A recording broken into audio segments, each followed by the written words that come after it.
महाराष्ट्र शासनाने जो पारित केला आहे तो जनसुरक्षा कायदा 2024 त्याचा विरोध करण्यासाठी आणि तो रद्द झाला पाहिजे ताबडतोब, त्यासाठी आम्ही आज कलेक्टरना अर्ज दिला। काँग्रेस पक्षाने पूर्ण महाराष्ट्रात हे एक आंदोलन घेतलंय, तो कायदा नकोय, कारण का त्या कायद्याचा गैरवापर करून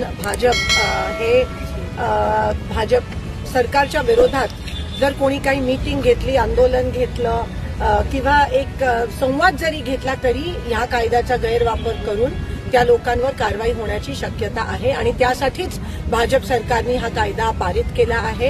कारण का कुठेतरी अघोषित आणीबाणी आपल्या देशात पुन्हा आली आहे आणि हे कायदा ते सिद्ध करत आहे। शहरात राहणाऱ्या लोकांना नक्षलवादी म्हणण्याचं काम हे भाजप सरकार करत आहे। तुम्हाला आम्हाला विरोधक आणि पण नक्षलवादी म्हणण्याचं काम हे भाजप सरकार करत आहे।